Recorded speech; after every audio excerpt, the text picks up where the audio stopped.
Assalamualaikum warahmatullahi wabarakatuh. Salam sejahtera bagi kita semua. Perkenalkan, saya Dinar Arum Wicaksono, dokter gigi spesialis konservasi gigi, magister kesehatan, merupakan salah satu dosen di program studi pendidikan dokter gigi Fakultas Kedokteran Universitas Samratulangi. Video ini dibuat dalam rangka penyusunan dokumen pernyataan diri dosen dalam Unjuk Kerja Tridharma Perguruan Tinggi atau PDD UK-TPT pada bidang pendidikan dan pengajaran.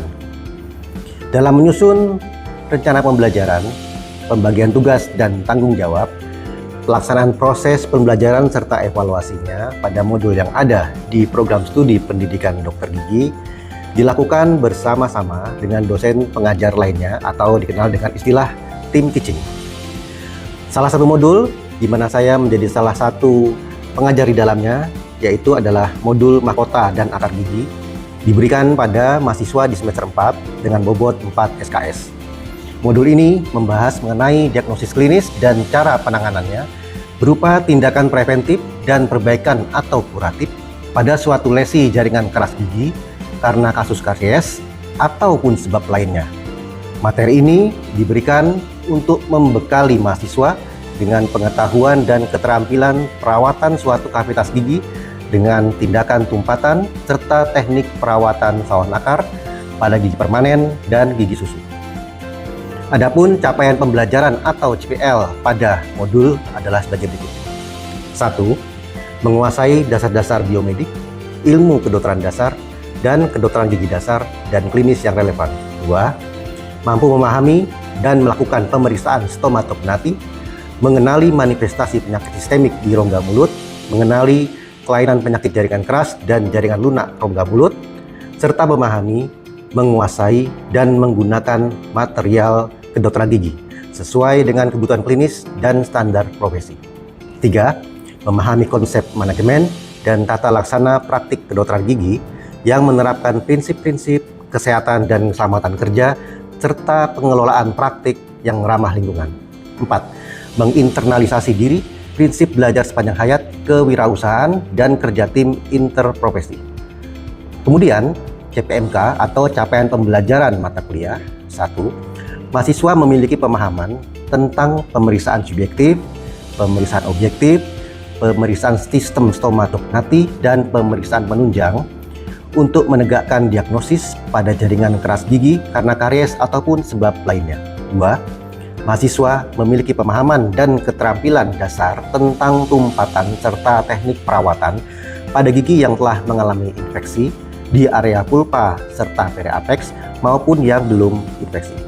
3. Mahasiswa memahami prinsip kedokteran gigi dasar untuk menunjang keterampilan preklinik dan klinik serta penelitian di bidang kedokteran gigi, meliputi anatomi, biologi oral, biologi material kedokteran gigi, dan radiologi kedokteran gigi.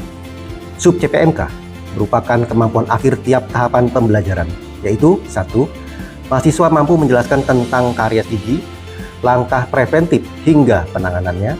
2. Mahasiswa mampu menjelaskan anatomi mahkota dan akar gigi pada gigi permanen dan gigi susu. 3. Mahasiswa mampu menjelaskan cara menegakkan diagnosis pada jaringan keras gigi, pada karies maupun sebab lainnya.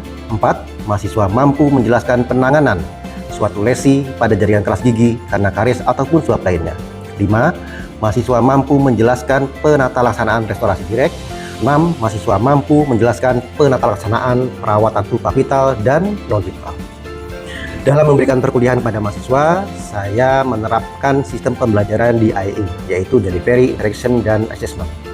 Dalam delivery atau penyampaian materi, saya menggunakan bahan tayang berupa PowerPoint atau video, atau peragaan simulasi dengan demonstrasi atau model gigi. Kemudian, selama memberikan materi perkuliahan, saya juga berinteraksi dengan mahasiswa, misalnya dengan bertanya pada mahasiswa atau minta mereka melakukan sesuatu atau memperagakan hal-hal yang terkait dengan materi yang diberikan. Setelah itu juga tak lupa melakukan evaluasi atau untuk mengetahui bagaimana mereka akan memahami materi yang telah diberikan. Biasanya bisa berupa tanya jawab maupun responsi yang diberikan kepada mereka sebelumnya. Secara umum, penilaian dapat berupa diskusi tutorial 10%, tugas mandiri dengan bobot 10%, tugas kelompok 10%, evaluasi tengah semester 30%, dan evaluasi akhir semester 40%. Berikut ini adalah cuplikan video proses pembelajaran di modul mahkota dan akar gigi dengan materi klasifikasi karies dan preparasi kavitas gigi. Selamat pagi semuanya.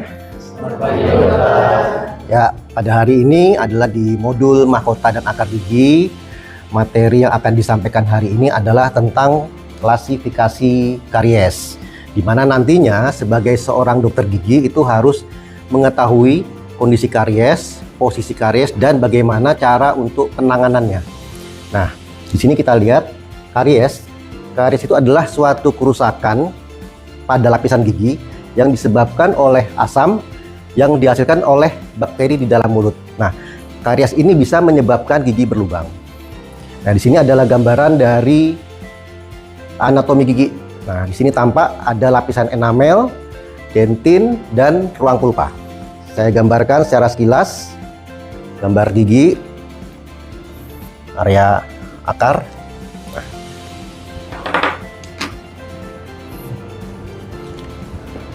ini adalah lapisan enamel. Kemudian di bawahnya ada dentin. Nah, ini enamel. Kemudian ini dentin. Terus di bawahnya lagi, inilah dia ruang pulpa.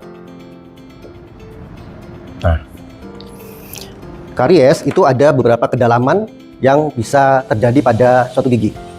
Di sini kita sebutkan adalah istilah, itu ada namanya karies superficial. Jadi karies superficial itu hanya mengenai area di enamel, jadi di sini. Nah, jadi terjadi gigi berlubang hanya melibatkan area enamel. Apabila kedalaman lubang tambah lama tambah dalam, sehingga dia mencapai lapisan dalamnya lagi, yaitu dentin.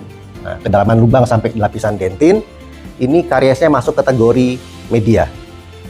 Kemudian selanjutnya ada lagi istilah karies profunda. Nah, kalau profunda, kedalaman lubang dia hampir mendekati atap pulpa atau bisa juga sedikit tembus ke area ruang pulpa.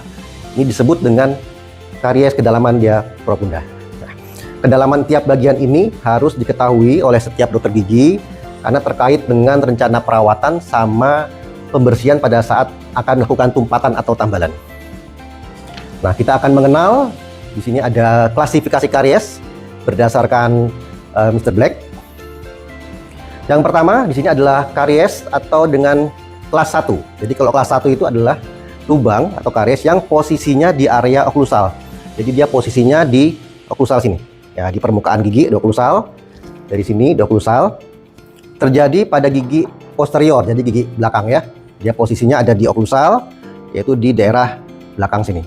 Nah, kemudian selanjutnya ada kategori yang kedua, yaitu kelas 2.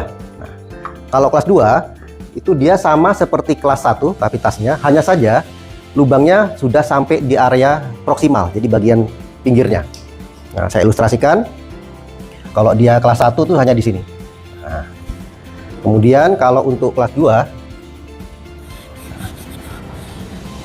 nah, ini kelas 1 posisi di sini. Kalau kelas 2 ini ditarik lagi ke sini.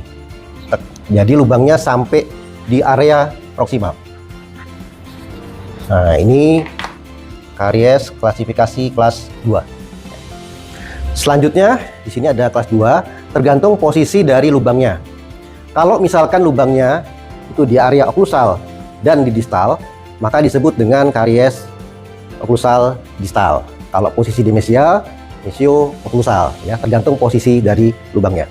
Kalau misalkan ada lubangnya di mesial dan juga di distal dan juga oklusal, maka disebut dengan mesio oklusal distal. Nah, itu menunjukkan posisi lubang dari karies tersebut. Nah, selanjutnya ini adalah kelas 3. Kelas 3 di sini adalah posisi lubang, dia posisinya ada di daerah proksimal atau di pinggir. Dan ini hanya terjadi pada gigi anterior ya. Saya ambil contoh di sini, saya gambarkan ilustrasinya.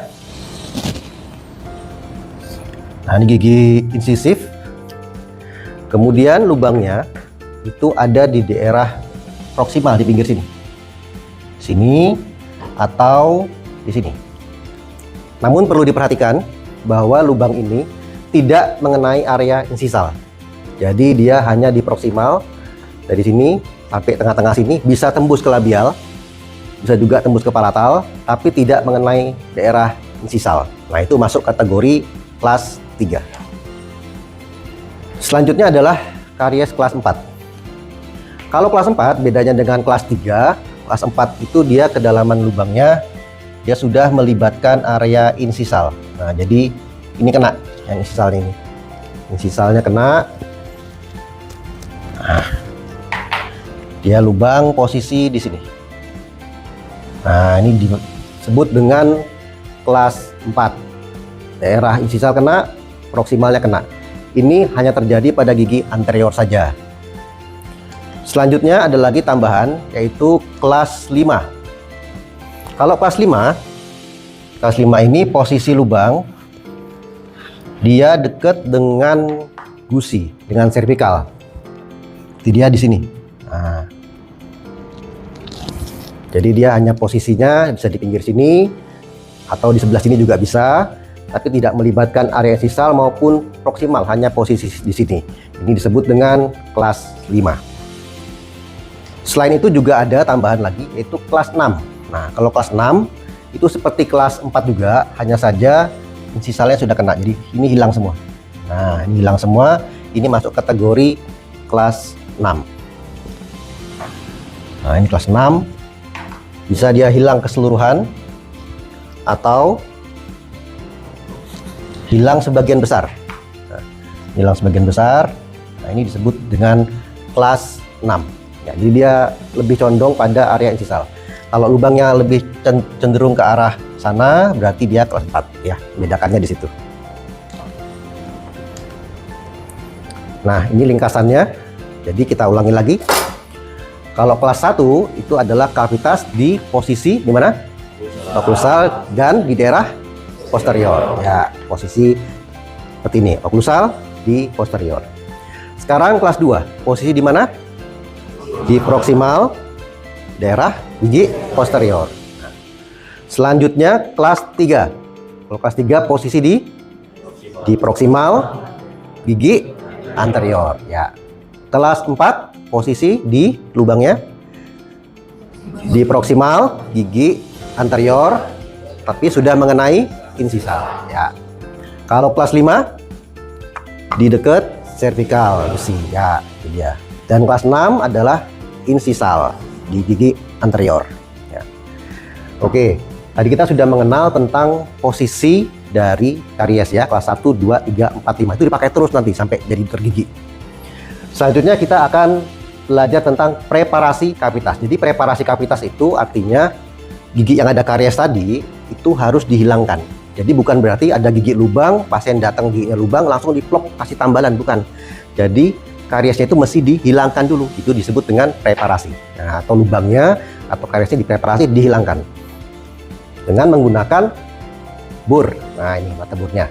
Jadi kalau di sini ada yang hitam itu ya, itu kariesnya di oklusal. Nah, itu pakai mata bur itu dibersihkan.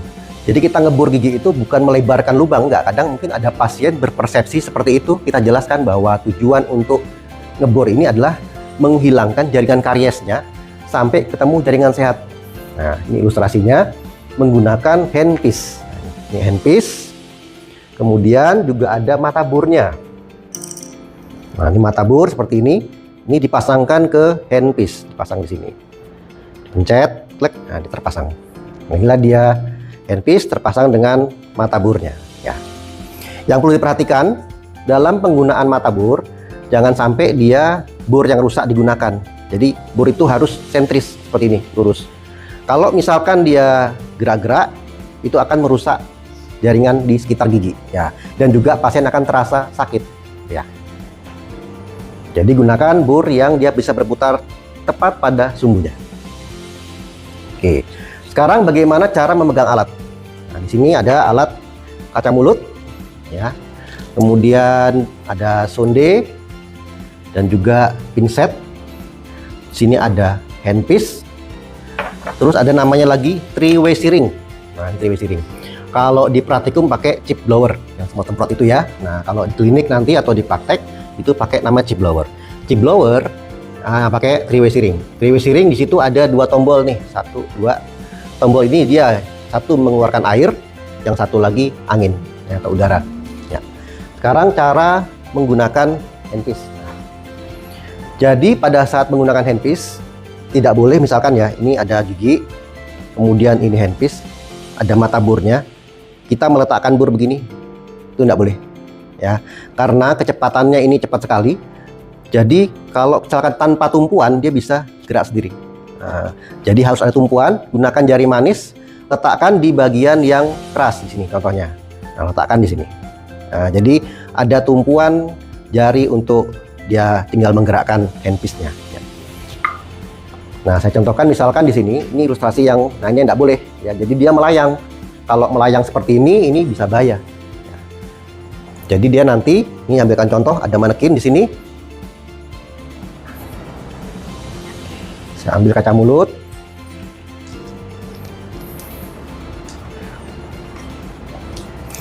Nah, nanti kalau di pasien ini diatur posisinya adalah sejajar siku. Nah, dia bisa dinaikin turunin sejajar siku. Nah, ini di sini ada tumpuan jari manis ya. Jadi pegangnya begini. Ini sebagai contoh dia nempel gini. Ya, atau kalau pada manekin ini posisinya di sini. Kemudian mata burnya di tengah lubang.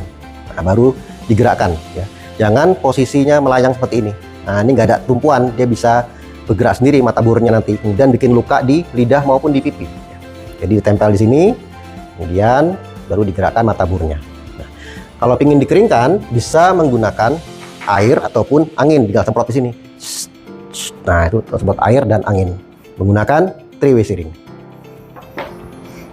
Selanjutnya adalah bagaimana cara memegang instrumen. Nah, sama juga kalau memegang instrumen pun tidak boleh melayang. Jadi harus ada tumpuan jari posisi di sini. Nah, jadi harus ada tumpuannya. Kalau kita pegang eskavator atau sonde harus ada tumpuan di salah satu gigi yang ada. Selanjutnya, kaca mulut. Nah, jadi kaca mulut ini fungsinya macam-macam. Kaca mulut ini pertama bisa berfungsi untuk melihat daerah kariesnya. Jadi kalau kita posisi oklusal, kita letakkan di sini, nah kita bisa melihat dari jari kaca mulut ini posisi lubangnya. Nah, kegunaan lain adalah untuk meminggirkan lidah. Nah, di lidah pasien kita gerakkan bukan dengan jari tetapi dengan kaca mulut. Jadi kita geser, set. Nah, kita tarik dengan ini. Nah, kita ditarik lidahnya sehingga setelah lidah ditarik kita bisa ngebur dengan nyaman. Nah, gitu. Karena kalau tidak ditarik nanti lidahnya pasien gerak-gerak, ini melukai bibir atau lidah pasien. Nah, ini adalah fungsi dari kaca mulut. Juga bisa untuk menarik pipi. Jadi misalkan pipinya ini terlalu dekat dengan gigi, kita bisa sibakkan, tarik sini atau tarik ke sana untuk agar kita bisa melihat lapangan pandang lebih jelas. Dan juga menghindari kalau ngebur di daerah situ, ya ini kita geser agar tidak kena pipi pasien. Nah, itu kegunaan dari kaca mulut juga. Nah, ini juga kita tarik pipi. Nah, ini kita tarik lidah, terutama pada saat ngebur di area lingual. Nah, jangan sampai nanti kena lidah. Selanjutnya, kita akan belajar preparasi kavitas. Ada langkah-langkah yang akan dilakukan untuk menentukan suatu preparasi.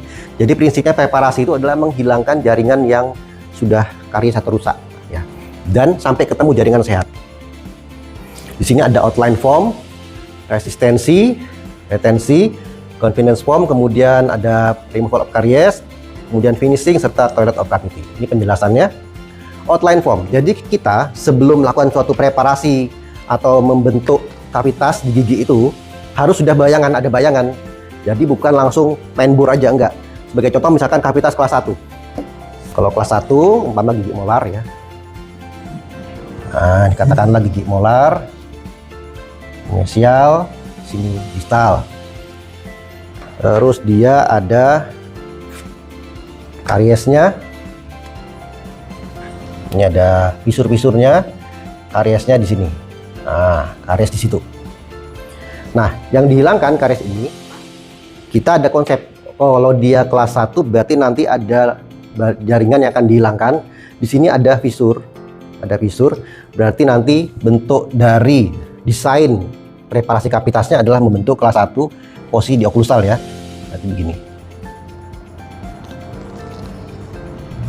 Nah, mengapa misalkan lubangnya bulat tapi kita ngambilnya sampai sini? Karena di sini ada fisur.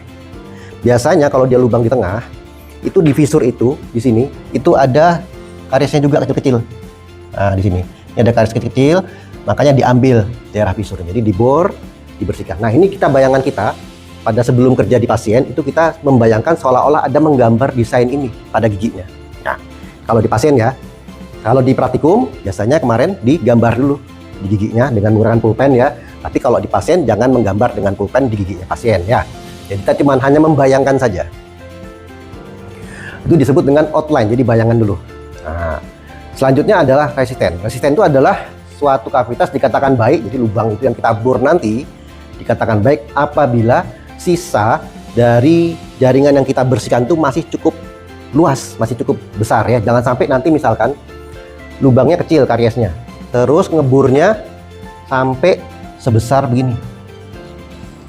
Nah, itu tidak boleh. Karena kalau ngambil terlalu besar, ini sisa jaringan sehatnya tinggal sedikit. Nah, tinggal sedikit.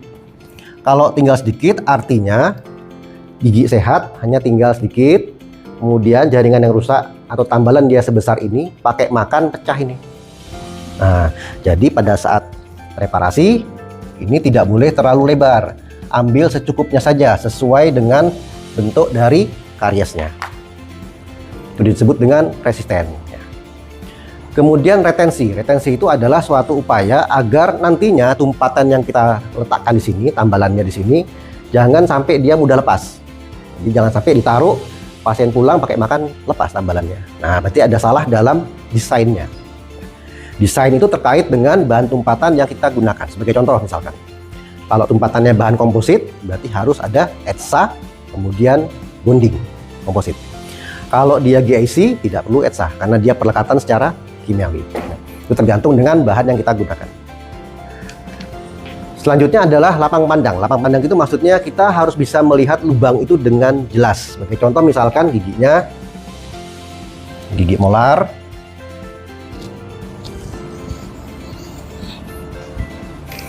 Nah, lubangnya biasanya dia begini lubangnya. Nah, ini lubang di karies kalau di pasien itu seperti ini. Jadi kalau dia seperti ini, ngeburnya atau preparasi kavitasnya ini diambil lurus, seret. Nah, kemudian ini datar. Nah, yang ini kalau begini, ini tidak benar. Karena kalau dia miring seperti ini, ngeburnya ya, ini kan dibor, terus dia hasilnya miring seperti ini. Di sini ada bagian yang tidak terbuka, jadi ini miring nih. Nah, kalau kita pakai tambalan tumpatan komposit, itu ada light cure, sinarnya di sini. Nah, ini light cure untuk kompositnya. Light cure itu sinarnya dia cuma bisa lurus seperti ini. Dia tidak bisa berbelok. Nah, jadi ini harus tidak boleh, karena kalau kita sinar, ini bisa setting atau mengeras. Ini bisa mengeras, tapi ini nggak bisa, karena tertutup oleh dinding yang sebelah situ.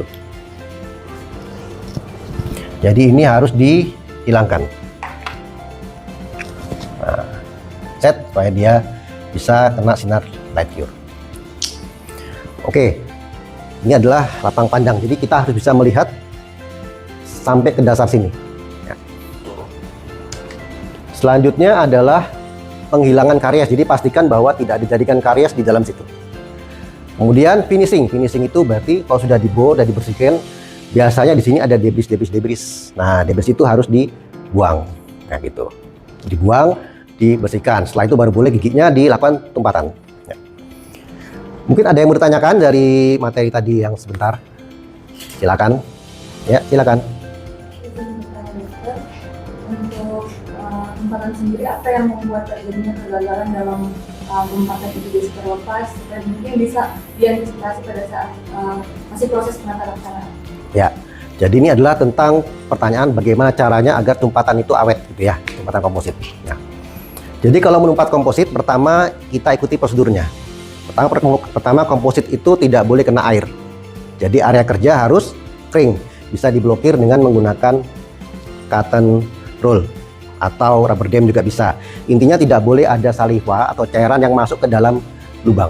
Nah, jadi di sini diblokir. Kemudian ya tidak boleh kena itu. Prinsip lainnya yang paling penting dalam tempatan komposit adalah bevelnya. Ya, jadi preparasi itu tidak boleh tajam begini. Jadi dia harus membulat pinggirnya. Jadi ini di bevel, tidak boleh runcing ya. Nah, di bevel. Jadi dia ada tepian yang membulat. Kemudian di etsa. Nah, etsa di sini. Yang di etsa itu adalah bagian yang terutama ada emailnya. Jadi di bagian permukaan sini, kemudian dalam sini di etsa. Dasar kavitas tidak selalu perlu diberi etsa. Nah, kalau kavitasnya dalam, sebaiknya ini jangan di etsa supaya ruang pulpanya aman. Karena kalau etsa kelamaan dia kena di ruang pulpa. Nah, jadi pada saat etsa kan ikuti waktunya 10 sampai 15 detik. Jangan kurang. Kalau misalkan baru 5 detik dihilangin, dia belum terjadi tubulus-tubulus di sini. Nah, jadi harus ikuti waktunya. Kalau sudah sesuai waktunya 10-15 detik dibilas. Nah, setelah bilas pastikan dikeringkan dengan baik. Kemudian ambil bonding diletakkan di sini, dioleskan sampai dia merata sekitar 10 detik. Ya, tidak perlu lebih ya. 10 detik sudah. Kemudian baru di light cure, sinar. Nah, disinar sesuai aturan pabriknya, yaitu sekitar 20. Kalau untuk bonding ya, kalau bonding 10 detik cukup. Kalau nanti dia komposit 20 sampai 40 detik. Ikut aturan pakai pabriknya. Jadi jangan sampai dia misalkan bonding aturannya 10 menit, 10 detik, yang disinar hanya 5 detik, itu belum setting dia. Jadi ikut waktu yang digunakan. Itu ya, tentang tempatan komposit. Oke, mungkin sekarang latihan salah satu. Ya, coba bagaimana cara menggunakan handpiece. Ya, sini satu. Ini ada handpiece. Pegang handpiece-nya. Terus ini ada mata bor. Coba dipasang dulu. Dipencet, terus masukin. Nah, kurang dalam dikit. Ini pencet dulu. Nah, agak tekan, baru dia. Nah, gitu, dalam. Sekarang coba aplikasikan di situ bagaimana cara pegang handpiece di manekin. Ya, jadi ada tumpuan diletakkan di gigi sebelahnya. Nah, gitu ya. Oke, gantian. Sekarang yang sebelah sini, sebelah kiri. Ini ada handpiece, dan ini ada mata bor. Silakan dicoba pegang handpiece-nya. Ya, tekan dulu. Oke. Nah, sip. Silakan coba.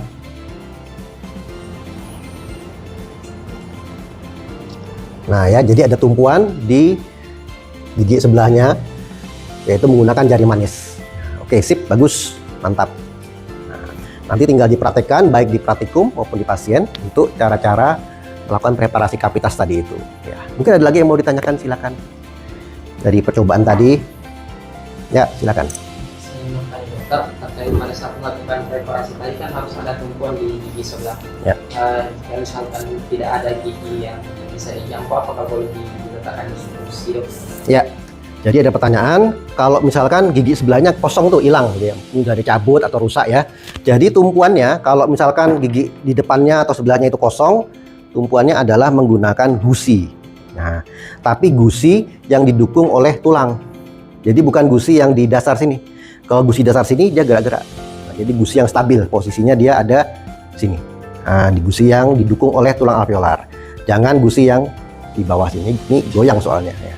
Ini stabil penggunaan dari handpiece gitu. Ya, tadi adalah materi, nanti kita akan coba semuanya di praktikum ya, untuk tentang cara preparasi kavitas bertahap tentunya, sesuai tunjuk nanti ya, tunjuk pada saat praktikum.